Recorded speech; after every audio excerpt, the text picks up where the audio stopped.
You are listening to Claret and Blue, an Aston Villa podcast brought to you by Birmingham Live. Hello and welcome back to Claret and Blue. I'm James Rushton. There's two new faces by me. Actually, if you're a long time watcher of Claret and Blue, Ty Bracey, you were on before me. I was on one of the first ever episodes with Ash Priest, Kendrick, and Roller. That was a fun experience heading to the Birmingham HQ. And as I live and breathe, it's Stephen of at VillaAnalytics on Twitter. How are you doing, mate? Welcome to the podcast. I'm doing all right. I'm glad to be on here for the first time. Hopefully not last, mate. You got to perform today. Yeah, the pressure's on, isn't it? Oh yeah. Well, good match to talk about, mate. We beat Norwich 2-0. I had the bad feeling about this one. I thought typical Villa this one, isn't it? We're gonna come in. Dean Smith's the manager. He knows us. He knows us like the back of his hand. He's a Villa fan. He's been in charge intimately with the club for a few years. We're going to get done. Ty, not the case. We smashed them. It was a refreshing game to watch where we dominated heavy periods of the game. There was times where Norwich looked a little bit of a threat, but defensively we were a great, concert, calm and collective. Matty Cash and Matty Target going forward, looking very strong going forward. Could do a little bit more in the final third, but they looked dangerous going forward. But I was never worried that Dean knew the players. It's the tactics on the day, isn't it? Not just the players. And we're playing some really good football. Only two clubs in the league, in Man City and Liverpool, that are above us in points since Gerrard took over. So I always knew we were going to come away with 3 points there, mate. Yes, Steve, what did you make of the result? Pleasant one? Yeah, to be fair, it was pretty dominant as I was expecting. And yeah, it's nice to get the result because I had similar feelings to you about obviously being at Carrow Road. It sort of reminded me of pretty sure it was one of Dean Smith's first few games when we went away to Carrow Road, if I remember correctly, and got beat 2-1. Yeah. And it sort of reminded me of that. I just had a funny feeling we were going to lose 2-1. So it was really nice when sort of 10 minutes in, we were just parked outside their box already. And then obviously managed to keep that going for about 90 minutes. And yeah, great goal from Jacob Ramsey as well. Let's talk about that. Absolute star boy, Ty. Villa managed him perfectly. He's played a few games, across the season, different levels of opposition. Had that little loan at Doncaster where he was brilliant. Comes in, people were writing him off at the start of the season. Let's get Carney in. Let's get, the real wonder kid in. And Jacob Ramsey's took the...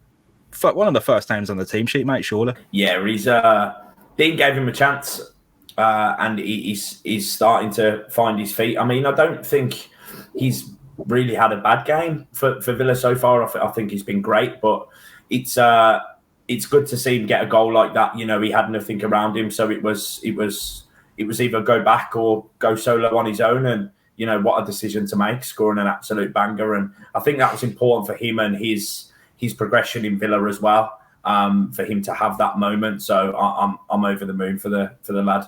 What have you made of Ramsey's development and how he kicked on? Of course, speak about the goal all you want, but what's the whole story leading up to this? It surprised me so much. I was like, you mentioned people saying get Carney involved, sort of writing Jacob Ramsey off, and I'll hold my hands up and say I was one of them. I really didn't think he had the potential to be Premier League level player, but he's shown already pretty much he's well and truly cut out for the Premier League, and actually beyond that, he's starting to remind me of Jack Grealish a little bit. The way that he's winning so many free kicks, he's getting. I think it was against Liverpool. He got brought down twice in the first 3 minutes. I'm like, oh, here we go again. And that goal last night, just the confidence to carry it by himself and hammer it in with quite a good finish as well, which I think people sort of looked over just because he took it so far. But it was a really impressive hit, especially for a midfielder. And it's just crazy. He seems to hit a new level every single game. And his consistency for his age is so surprising. It's pretty much without fail now. He's one of the top performers on the pitch. What do you think that difference is then between the person that people are tweeting, oh, he's not right for Villa right now, and the player he's become? What's happened? I reckon I'm not really certain, to be honest. I'm still trying to wrap my head around how it seemed over the summer he just developed so much. I'm not sure what Dean Smith said to him. He might have said, right, Jack's going, it's on you to step up and sort of reach those levels. And he seems to have put everything that he will have learned from Jack, learned from Dean together, and just seems to have this level of confidence that, and I 100% put the credit on Dean for that, the way that he's just picked himself up as a new player, basically. Yeah, it's an interesting one because I was one of those. I think last year you saw him start probably 6 out of 10 at best. Maybe the odd game where he's just a 7 or 8. This year, kind of like constant 8s. Ty, what have you made of Ramsey's development? How he's kicked on? I think a lot of it boils down to getting used to the intensity of Premier League. He's gone from playing with a younger group of players where he was probably one of the best players in that team, and the intensity of the Premier League is always something that someone who hasn't played there before, it's going to take time for them to get used to and get used to that intensity. And I think that's a huge part in his development of, he's still very young. He's still got a lot to learn. And it's nice to see all of that coming together, all that work that they're doing in the training pitch.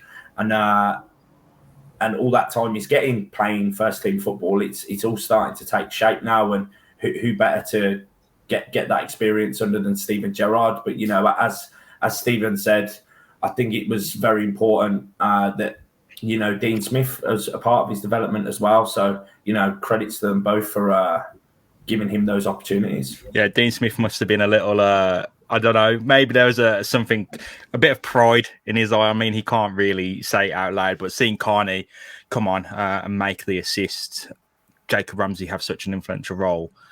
It's all the makings of the coaches. Jacob Ramsey, could he be the next Gerrard? Ty, I think, is the big narrative at the moment. He's got the right manager in place, hasn't he? I mean, that's a very, it is, yeah. But you also have to remember that, I think Carney will potentially end up being more like Gerrard, because you have to take the physicality and the build of the player into account. If you were going to say the next Gerrard, I think. Carney coming on and that assist with his weak foot was just class. It was a great eye for ball, and that ball across the box isn't easy to do with your strong foot, let alone your weak foot. But again, it was just a great night for the Villa Academy, wasn't it? You couldn't ask for more if you looked at the team sheet, and if you're someone like Delaney who is watching these guys closely, who he's watched develop and he's coached and trained them.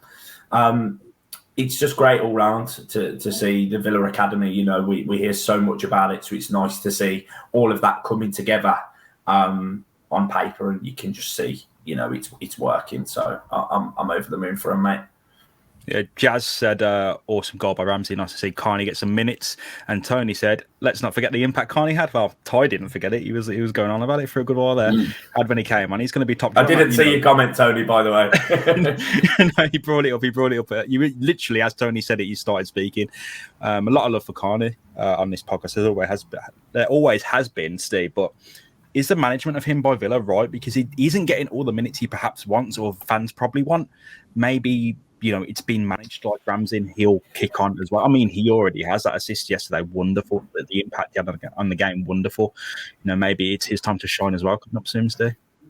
Yeah, well, I think Gerrard really proved how much he rates him and how willing he is to sort of give him some minutes and develop him when he brought him on against Man City. Because that was, we were in the game.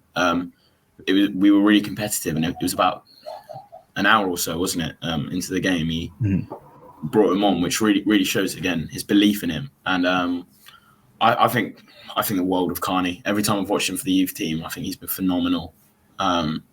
He reminds me so much of Paul Pogba when he was back at Juventus. The way he carries the ball, the confidence he plays with again. And yeah, it was so good to see him get the assist. It was really, really impressive stuff. And I really like that Ty's mentioned it already. But just the academy, like the fact that they're stepping up to the first team, because we got so many like promising talents, but it's really good to see some starting to get involved and actually get involved in a positive way rather than them just being there. Yeah, them actually contributing with goals and assists and winning us games. And I think it's not just easy. Obviously, there's so many we could mention. There's about 15 of them probably knocking on the door of the first team, and guys like Kane Kessler doing amazingly out on loan. So. Yeah, it's just really, really good to see, obviously. Yeah, comment there. Lee Mason, Carney will be like Pogba. I mean, if he's anything like Paul Pogba, it's a big win. Big win for Aston Villa. But I wanted to speak about Daniel's comment here. Hopefully we can keep hold of him and this ongoing contract situation, which I've alluded to on BT Sports last night. There's been a lot of noise about this, Ty, hasn't there? I think it might be kind of agent stuff, but there's always an option, seemingly nowadays, for young English players to go to Germany, start for a big club like Borussia Dortmund, and even playing the Champions League. Jude Bellingham proving that perfectly. Jadon Sancho before him. There's plenty of talent that will move that pathway. That will go overseas, play in bigger competitions, and for dare I say, clubs that are playing at a higher level than Aston Villa. So that's always on the cards, Ty. But what do you make of this whole noise around Carney? It's a tricky one, really. It's quite easy to think that history will repeat itself and put him in a, Jude Bellingham-esque situation of where, let's, go to a league where the quality is a little bit lower, overall, not in Dortmund and Munich, they're both two world-class teams, but, in terms of the general quality of the league as a whole, the quality isn't as good. And, it's not easy to come back to the Premier League after that. And you can see that with Jadon Sancho, he's had a slow start compared to how he's been doing at Dortmund. I think it's important that we do tie him down to a contract. It's one of those things, but I feel like he wants first team football, and fair play to him for wanting to going to get it. You've got Nakamba, who's looking like he's going to be out for a while now, and there's going to be an opportunity if we don't do business there in the middle for him to make that impact in the centre of the field. So I guess it boils down to, do we need reinforcements in the middle of the field? Is Sanson required? I want to see him get some minutes too. It's one of those things where if we want to push on for Europe, we kind of need those world-class players now. And I don't think he's quite there yet to cement his place and play 90 minutes in the middle of the field for us. But is he most definitely on the way there? Absolutely. That's my personal opinion on that. Yeah, any thoughts on that, Steve? I couldn't agree more, to be honest. There's not even really anything I have to add. Yeah, I mean, it's tough to see, the players. The level Villa's midfield has been out. Even Douglas Luiz, John McGinn, Nakamba before his injury, they all kicked on really, really well. So it's tough to see. And even, Jacob Ramsey, it's tough to see how you would take away from that. Morgan Sanson, of course, someone who is in and out of the squad. Steve, you mentioned in the pre-chat that does he exist at all? We've seen him about 6 minutes in a Villa shirt this season. Is he a hologram? Is he real? He must love his sick days. It's what I'm telling you. You must have some good sick days. You must have stuff to do, at home to sort out. But I'm sure he'll be rather playing for Aston Villa. But whether we can get into that jam-packed midfield is another question. But I did want to speak to you both about Marvellous Nakamba. Massive fan of Marvellous here. It looks like he might be out for the season though, Ty. Which is it's crap news. Let's face it. He was kicking on really well. It's just the most Aston Villa thing that could ever happen. A player who's been a fringe player for a few years, hasn't really made an impact. A new manager comes in, instills him with confidence, starts playing probably the best football of his career. I'm not going to sit here and pretend I watched him play for Bruges because I didn't. But I'm watching him play the best football I've ever seen him play at Villa. Yes, Steve definitely did.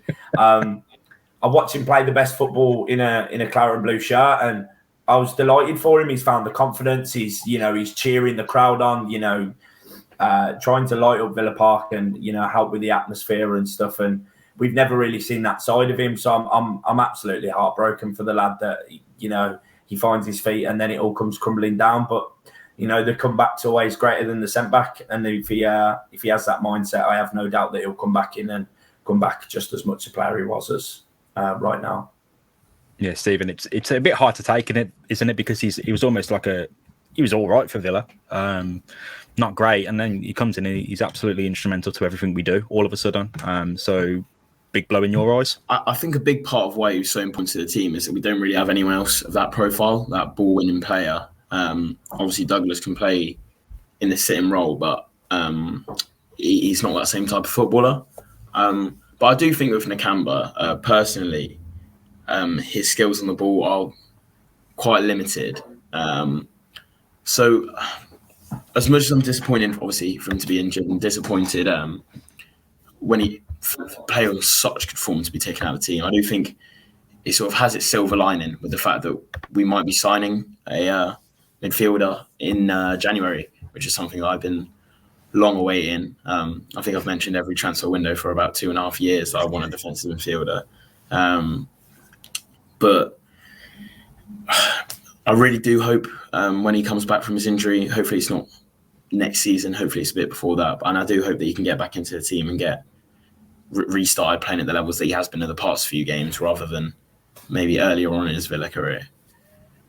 I'll talk to you later about some names for that transfer window. I want to throw it back to Norwich, though, to get back on track and speak about the main event, as it were. Ty, what did you make of the centre backs last night against Norwich? There's some style on show, a bit of pettiness by Konza. Mings was on the end of a pretty rough challenge from Sam Byram. They were right involved in it. Yeah, but I can't really complain. There was one scenario where they were pressuring us when we were playing from the back. And Mings did a bit of fancy footwork that, could have gone a different way, but it didn't, thankfully. Yeah. I think they were both great. And, Konza, as always looks cool, calm and collective.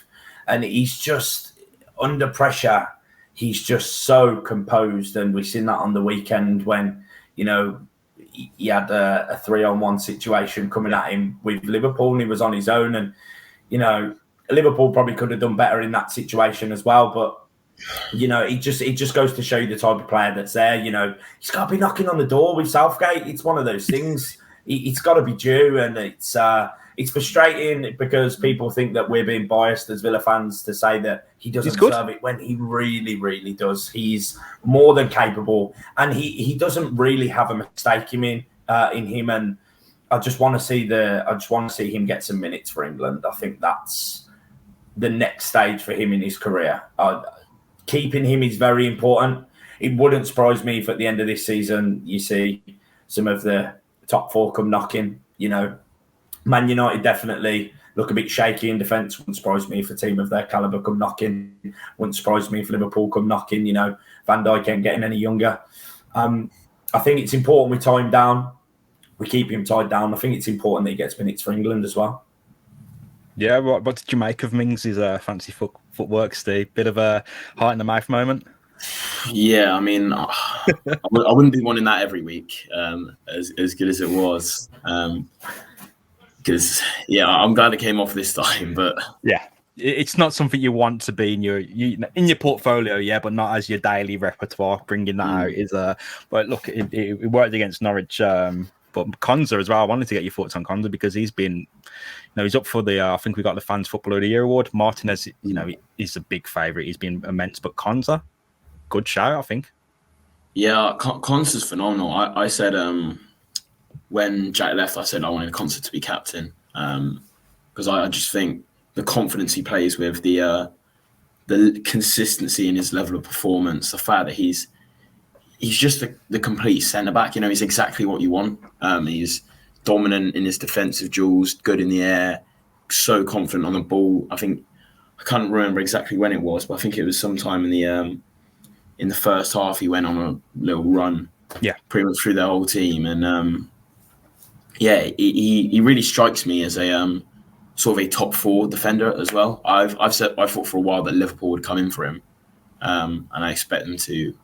Maybe the end of this season. And that's another big reason why I said give him the armband, because obviously, as it was with Jack, it's sort of an incentive for him to stay, which I think is so important because, he's just quality. He's got to get his first England call up soon. Yeah, at Championship level, it looked like James Chester was that typical Rolls Royce defender. Ty, is Konza that true Premier League Rolls Royce? Has he got that same engine? I definitely think he has. He's still very young.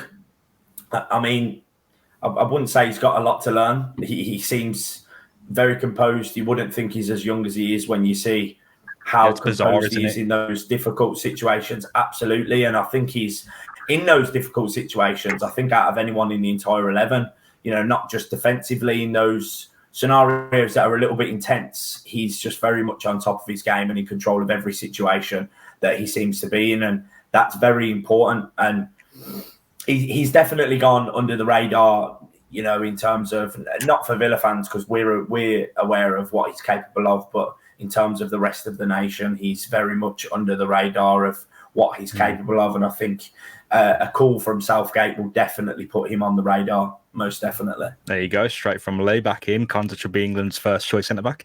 He's a Rolls-Royce player. Can't agree more. We really enjoyed seeing him, and the person we enjoyed actually seeing yesterday, kick on a bit, was Emiliano Buendia in a, I don't know if you can call Carrero a cauldron of passion. Fair play to him, but there was quite a reception for Buendia yesterday, Steve. I've seen a lot of Norwich fans say that he's the best player they've ever seen at Carrow Road, and I think there's a lot of love for him there. And I'm really, really happy he's starting to come into his own in a Villa shirt, it seems, because it was a slow start for him. You can't deny that, but he's really starting to link up with May Cash. I think he's starting to play those through balls, beat players, sort of what you'd expect from Buendia, and create a lot of chances. I saw earlier on Twitter, there's an account called The Other 14, which posts stats for basically everyone in the Premier League outside the Big Six, and he was second for chances created per 90, and he's really sort of starting to play in the final third. And that's the one issue I've had under Gerrard, is that I think we've looked a bit uninspired maybe in the final third. I think we've been very good defensively. I think we've been very good at moving the ball forward. But then when we get to the edge of the box, I don't think we've created as many chances as we should have. But Emiliano Buendia is becoming really important in that. And I think he was yesterday, as he has been in the past few games. Yeah, Ty, we've seen more of what you expected from Buendia, especially last night. I mean, took a knock on the foot, didn't he? Looked like Gerrard said it happened multiple times, but hopefully not too bad, and we can see a bit more from him. As Steve said, he's been a bit of a slow starter. Championship figures, he looks great, but I think one of those things that was definitely needed is he needs to play in a good quality 11, and I think that was important for his progression. And it's all good being a standout player in a team in the Premier League, but I think you get the best out of a player when you got 10 players who are also quality around you. And as Steve said again, he's had a bit of a slow start, but it's nice to see him find that confidence, find his feet, and again, as Steve said, push in the final third and try and give that little bit more. Do I think we've seen the best of him yet? I still don't think we've seen the best of him yet. I think he's gonna have a great rest of the season if he keeps this confidence up. Yeah, fingers crossed. I think it was mentioned a lot that he was the immediate successor to Jack Grealish, but very clear that they're different players entirely. And but look, that doesn't mean he can't contribute and can't be a fantastic watch, because as we saw against Norwich, he's got a toughness about him as well. Seems to ride right into challenges that we love to see. Yeah. Star performer yesterday, Steve. Who did you think really kind of impressed against Norwich? I'd be tempted to say Jacob Ramsey. Fair play. I think I'll go for Ollie Watkins. Okay. I always rave about Ollie. I love him. But again, goal and assist yesterday. 6 shots, 3 on target, 1.1 XG. He's 4 shot creating actions as well. He's just, Ollie's a complete package. He's got it all, and he's just been phenomenal. For me, he's been our best player this season. I think against Man City, he was world class in that game. His hold up play, everything about him is just top draw. And yesterday, he continued that with. He's just so dangerous. I think almost all of what we do in the attacking areas involves him in some way or another. And he just, I can't see how he's not rated that highly by fans of other clubs, and even by Villa fans. I think he's so underrated. He's just got it all. He does fly under the radar for someone who does so much for a club like Aston Villa. One of the things I really like about him this season is it seems like in those really close situations when he's, surrounded and jostled by defenders, the ball just glues to his feet and he comes out of a massive crowd almost impossibly. Like, how has he done that? And he's stumbling around and it doesn't look the most graceful, but I mean, he's a skillful bloke. He can do the tricks that when it's needed, but when it gets ugly, he almost always comes out with the ball, and I don't know how that is possible for a strike. I don't know how he does it, mate. It's a really good thing to see. But Ty, what have you made of Watkins this season and yesterday? Again, it's one of those things where I think you don't really appreciate him unless you support Villa or Brentford. The problem is nowadays with a striker is people are very quick to just look at some stats on the Premier League website and just look at goals and assists. And he brings so much more than that. His work rate is contagious for the rest of the team. He's always pressing defenders. He's always pressing the ball. He's always involved in the game. He's always in the mix. And I don't see that from a lot of strikers in the Premier League in terms of that work rate and that that press. He's just always involved in the play. He's always pressing the defenders, and I think that's a really important part of his play. And I think it's very unique to what he brings to Villa. Danny Ings, don't get me wrong, he presses the ball as well, but I just feel like Ollie Watkins gives that a little bit more. He's a little bit younger, a little bit more fresh. But again, another player I don't think we've seen the best of yet. He had an unlucky season where he kept hitting the bar and post. I think he's got a 20-25 goal season in him in a confident, good Villa side. The year we push top 6 or push Europa League is the year Ollie Watkins gets 25 goals in a season for me. I think, fingers crossed. Chris Drum said, watching Watkins live is completely different, brilliant athlete. But still, I think he stands out in the kind of deeper statistics as well. I mean, as your shot creating actions, your pressing, he does. For me, the entire package, as you said, the complete package. What else stands out about Watkins, you feel? I think what's really underrated is him sort of in a creative manner. Even though he's maybe not actually getting that many assists, the way that he can receive the ball in wider areas and then sort of bring it back inside to create chances for himself and for others. And also just the runs he makes in the box that you won't really pick out unless you're specifically looking for it. But the intelligence he's got in the penalty area is phenomenal. And that's why he gets so many expected goals, because he just knows where to be. And people will talk about him missing chances and not being the best finisher or whatever. But, the goals are starting to come fairly quickly recently. And, you wouldn't want to play against him. Let me tell you that. Was he your star man yesterday, Ty? Was he the top performer? Because I know I asked Dee who his top man was, the man of the match. But I mean, you might have some thoughts on this. It's definitely a close one. That's a tough one, but I'm going to go with Jacob Ramsey for sure. You can't. It was a good match all round. I feel like you could have picked a few names out. Don't know if I'd have went as far as Matty Cash or Matt Targett, but Targett had a few attempts at a welder yesterday, didn't he? What would you have done if that one come off, Ty? That one when he flicked it over onto his foot. Yeah, that was levels. That was the one where he flicked it with his left and then volleyed with his right, wasn't it? Was that one? Yeah, sensational. But we know he's got an important goal in him when it's needed as well. And I've just always had a thing about left-footed players scoring screamers. I just feel like that they're that little bit more special. Like John McGinn, for example. Against Sheffield Wednesday. It's one of the, I don't know what it is. There's just something about a player with an absolute rocket of a left that just gives me that little bit more of content injection than I need than someone who does it with a right. I don't know if that's because I'm orientated to the left myself, but I just really appreciate a player with an absolute rocket on them who are left-footed. So I think he's got a screamer in him. Maybe not this season, maybe next season, but there's definitely a screamer coming there. I can feel it. Yeah, fullbacks kicking on, Steve, under Steven Gerrard. Seen Matty Cash kind of enjoy running through Cantwell and Williams yesterday. Probably not a great deal of success, but a lot of opportunity for him. Matt Targett goes without saying, doesn't it?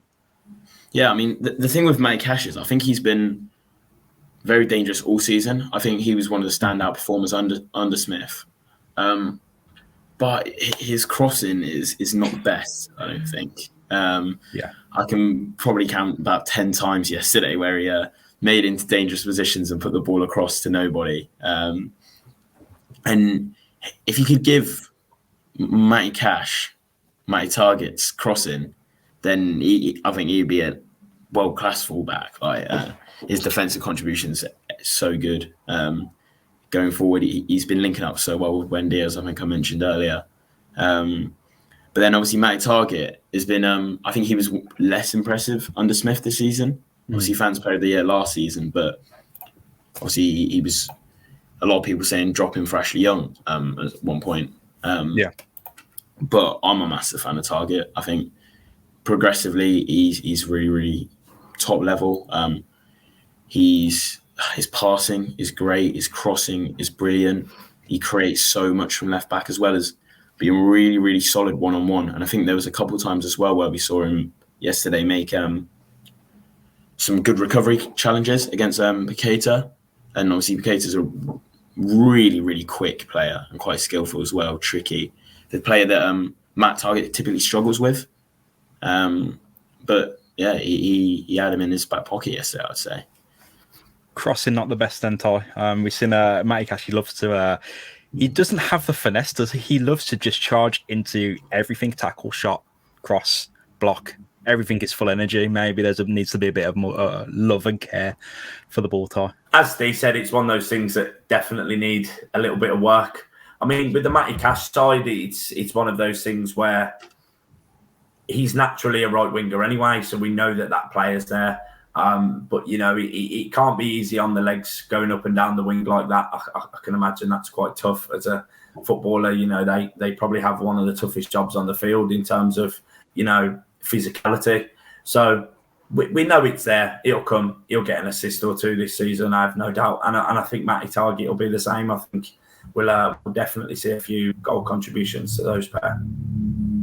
Yeah, fullbacks, again, seem to be really important under Gerrard C, but do you think they're the most important position in football? That gets thrown around a lot, that quote, but if they are the most important position in football, do Villa have the right men for the job? I said, I think, and this is pretty poor of me because I said I'm a massive fan of Matt Targett, but I did say I think we would have to buy a new left-back when Gerrard came in, just purely because of the pace. Yeah. And he's obviously not the quickest player. I still would probably be for us buying a new left back, just to have that option. And I think for some games, Matt Targett will still be the one. I still think there's always going to be a big place for him at the club. But I really like that most important position in football thing. And I think I'd probably be inclined to agree with you on going for fullbacks. It just seems like everything has to go through him offensively and almost defensively as well. I don't know what that says about the state of football, where it's going and what direction it is, or how that's been inspired by coaches. But it seems like you almost win or lose based on the presence of your fullback and their quality. Yeah, I think another big shout for most important position is that sort of holding midfield role, the middle of the three. And I think Douglas Luiz has been really starting to come into his own in that. And under Gerrard as well, the one thing I really sort of been wanting from him, and I don't think Smith ever really sort of got it into him, was that sort of desire to demand the ball and just take the ball off players. And it just up his number of touches per game. Because I think the world of Douglas. I think he's a phenomenal carrier, passer.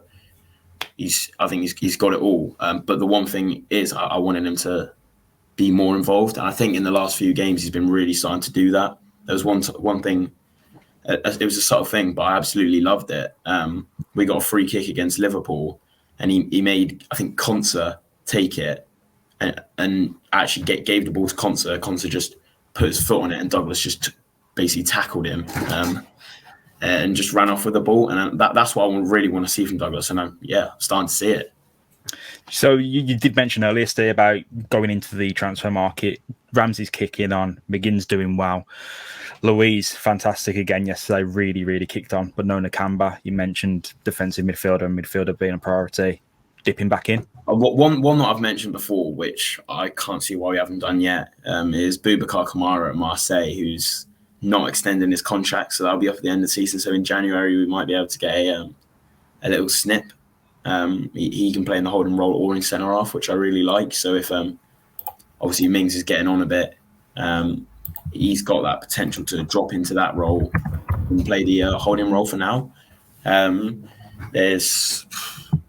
not going to let you pressure me into names right now because I've not given it enough thought for January, but.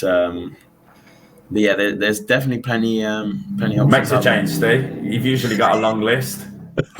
Yeah, I've been so busy recently. I haven't had time to think about it. You got some names, Ty?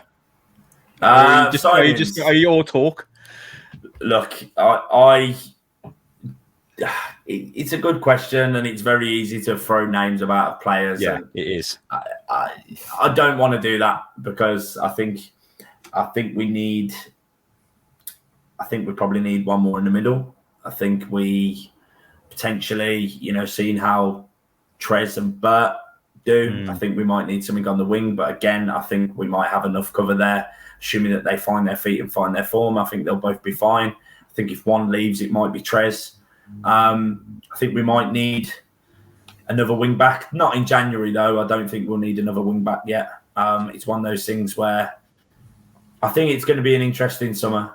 I don't know how this window is going to go in January, but we'll be here for it, discussing all the rumours, as always. Yeah.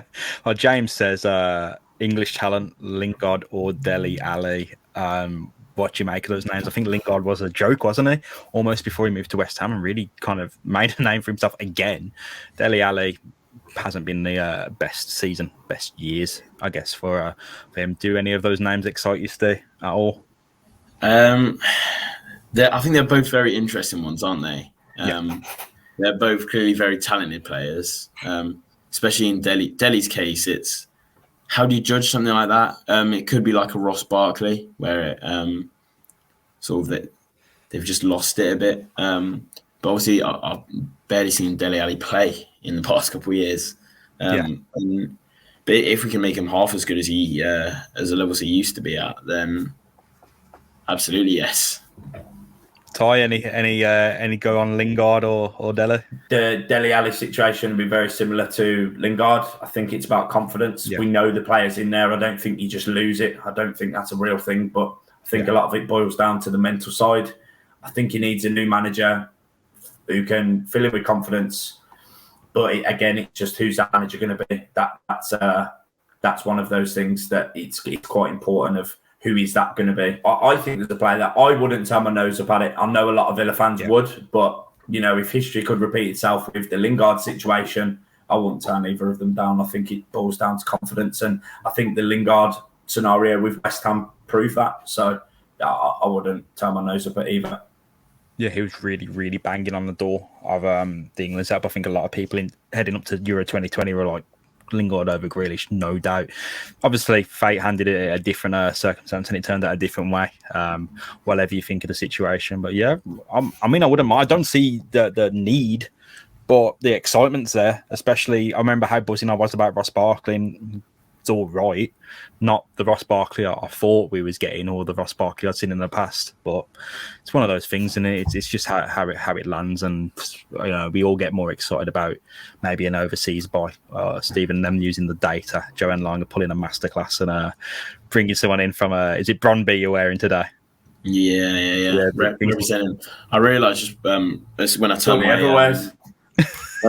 my video on for this, I realised I should have really been wearing a Villa shirt. It's you could be. In a certain light, it's a Norwich shirt, isn't it, mate? That's what I was thinking. People are going to be going on here and go, "Who's this Norwich man? What's he doing?"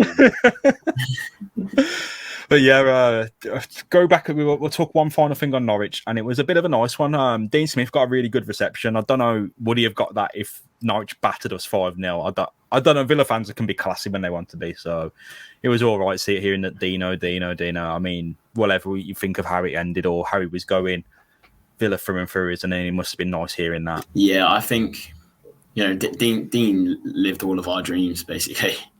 He's Aston Villa fan managing Aston Villa, so there's always going to be a bit of love there for him. Especially, I kind of like the way it ended with him, because even though obviously we were very poor and he got sacked, it seemed to sort of be a lovable sacking in a way. It wasn't like it was with Steve Bruce, where it was, there wasn't going to be a cabbage incident with Smith, was there? No. Hopefully not. You never can tell, mate. You never can tell. Still time. Obviously, coming back to Villa Park this season. Ty, any final thoughts on that, mate? We'll wrap up now. Again, it was just one of those things that were nice. It was refreshing to watch us control a game, refreshing to see us in the top half of the table after when Smith went. Everyone was like, yeah, you're relegation fodder. I knew that weren't going to be the case. Has he done better than I imagined, Stevie G? Yeah, he has.